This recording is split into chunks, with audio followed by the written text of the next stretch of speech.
You're watching the Science of Superpowers now on YouTube and Rumble, and we appreciate you being part of this brilliant movement of this mass awakening, right? This shift in consciousness. You hear Irvin. Irvin's been around for more than a minute. Irvin, can we disclose your age? Is that an okay thing to do here? Are you That's okay.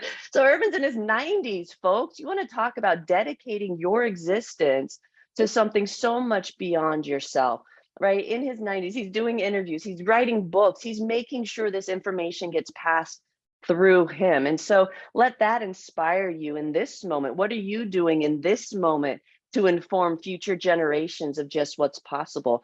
To Irvin's point before the break, he spoke to this movement, this shift.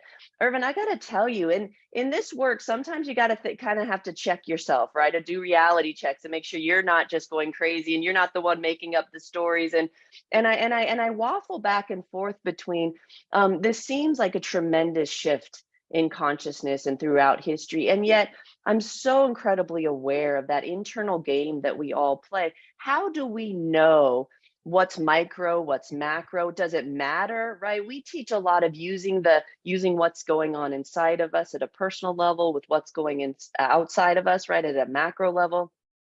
Is there any way to really know? Or, we kind of take a symbolic approach, but is this shift, this movement, like how can we know that this is different? Allow your inner self to speak. It's something that is in you. Next to the sexual or reproductive instinct and the self-preservation instinct, the strongest instinct we have is that for community, for oneness, which is expressed as unconditional love. That's something that made the universe what it is. It's there, of course, not consciously expressed as love, but it's there already in the formation of the atom. The first atoms, shortly after the Big Bang, formed when hydrogen nuclei attracted electrons in particular shells around the atomic nucleus. And then they formed a neutral atom. And the atoms joined together in molecules in a kind of community of atoms. And they became shells are being shared by different atoms and they're forming molecules, macromolecules and crystals. And then the cells, living cells emerged. And all this is a formation, a constant evolutionary formation of living systems, moving higher and higher on the level of complexity, but also on the level of integration. Coherence is a good word to use that I like to use. It's these systems that emerge not by chance. This is not a random universe. This is not a universe where you can do anything. It's a universe that's highly directed, it's oriented. It's a universe that evolves. It's quasi-like a living system. It has that deep evolutionary direction toward coherence, complexity, oneness, and expressed, as I said, as love. Allow this to come forth is the strongest intuition that you can have in your normal learning and living time of one's life. That is what you have to listen to. And then you don't anymore look at others as being something else other than you, something outside of you.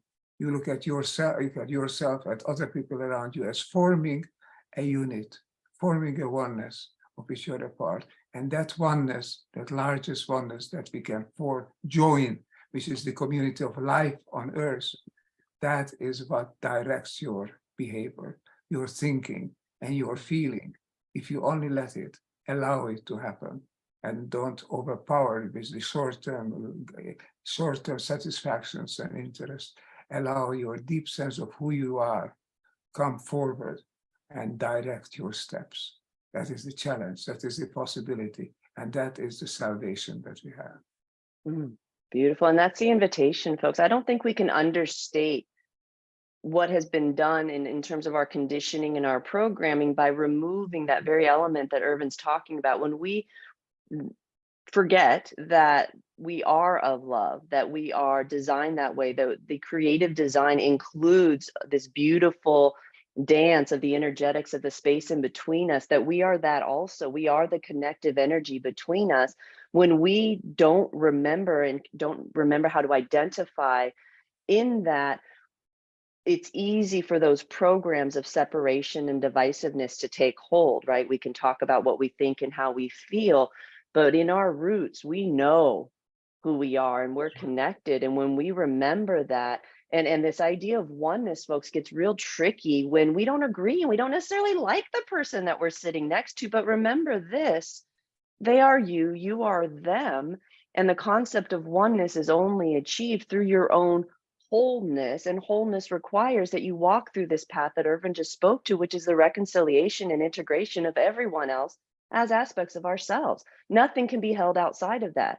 And so the caution of that I call it the self-soothing mechanisms, right? That immediate gratification of I agree, I disagree, I like, I don't like, it's good, it's bad, it's this, it's that immediate, where do I stand on this? And is it a threat to me? Desire is a survival-based conditioning program.